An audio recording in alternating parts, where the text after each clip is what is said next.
নামঘৰ গুৰু বাদ্যখিনিও এই বিধ্বস্ত বানপানীয়ে উটুৱাই লৈ গ'ল। ভাগৱত কীৰ্তন বাদ্যযন্ত্ৰ বাচন বৰ্তন আদি কৰি সমস্ত শেষ কৰি নিলে। আমি ভাগি বাৰু আমি এতিয়া ব্যৱহাৰ কৰিব পৰা অৱস্থাতে নাই। বান্ধৱীসকল, বৰ্তমান মই উপস্থিত আছোঁ ৰমণী গাঁও পঞ্চায়তৰ অন্তৰ্গত 6 নং ৱাৰ্ডৰ বালিগাঁও নামঘৰ। এই নামঘৰভাগ আপোনালোকে দেখা পাইছে। নামঘৰভাগ বৰ্তমান পৰিষ্কাৰ কৰা হৈছে যদিও তেওঁলোকৰ যি দবা আছিলে দবাভাগ সম্পূৰ্ণ বিনষ্ট হৈ গৈছে আৰু যি ধৰাকে আদি কৰি কিছুমান সামগ্ৰী তেওঁলোকৰ বানপানী উটুৱাই লৈ গুচি গৈছে। বহুত অসুবিধা হৈছে।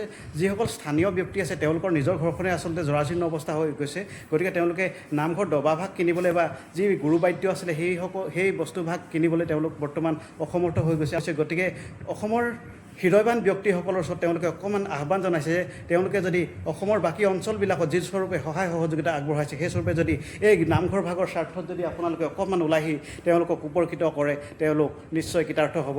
গতিকে মই তেওঁলোকৰ পৰা অকণমান মনোভাৱ লৈ আপোনালোকক দেখাবলৈ চেষ্টা কৰিছোঁ। আমি ৰমণী পঞ্চায়তৰ 6 নং ৱাৰ্ডৰ বালিগাঁও আমাৰ এই গুৰুগৃহৰ ভাগি সম্পূৰ্ণ জৰাজীৰ্ণ অৱস্থাত আমাৰ হৈ গ'ল। বান বিধ্বস্ত আমাৰ সকলো শেষ কৰি লৈ গ'ল। আমাৰ ভাগৱত কীৰ্তন বাদ্যযন্ত্ৰ বাচন বৰ্তন আদি কৰি সমস্ত শেষ কৰি নিলে। আমি এতিয়া এইখিনি গোটাবলৈ আমাৰ একেবাৰে অসমৰ্থ, কাৰণ আমাৰ গৃহৰ ভাগিয়েতে আমি মানে অৱস্থালৈ আনিব পৰা নাই। এতিয়া গুৰুগৃহৰ ভাগিলে আমাৰ তাৰমানে বস্তু গোটাবৰ কাৰণে একেবাৰে আমি অযোগ্য হৈ আছোঁ, অসমৰ্থ হৈ আছোঁ। তাতে যদি আমাৰ কোনোবা সদাশয় ব্যক্তি বা আমাৰ ভকত বৈষ্ণৱে যদি অকণমান সহায়ৰ হাত আগবঢ়াওঁ বুলি ভাবে তেতিয়াহ'লে আমালৈ অকণমান সহায়ৰ হাত আগবঢ়াই আমি তাত নথৈ কৃতাৰ্থ হ'ম। বিধ্বস্ত বানপানী আমাৰ সকলোখিনি শেষ কৰি দিলে। আমাৰ যি দবা আছিলে সেইভাগি উঠি গ'ল আৰু আমাৰ ভাগৱত চাগত এইভাগি কীৰ্তন পুথি আৰু আচবাব বহুত আছে। আমাৰ শালৰ ৰন্ধন ঘৰ ভাগি আমাৰ সম্পূৰ্ণৰূপে বিধ্বস্ত কৰি পেলালে। গতিকে সেই বিধ্বস্ত হোৱাৰ কাৰণে আমাৰ সকলোখিনি বস্তু উঠি যাবলৈ বাধ্য হ'ল। সেয়েহে আমাৰ সদাশয় ৰাইজক আমি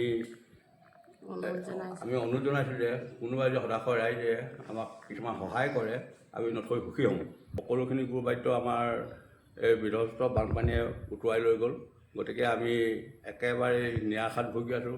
আমি ভাদ মাহৰ আজি এই নামঘৰত আমাৰ কোনো নাম ল'ব পৰা ব্যৱস্থা এতিয়ালৈকে হোৱাগৈ নাই, কাৰণ আমাৰ গোটেই নামঘৰ ভাগি জৰাজীৰ্ণ অৱস্থাত হৈ আছে।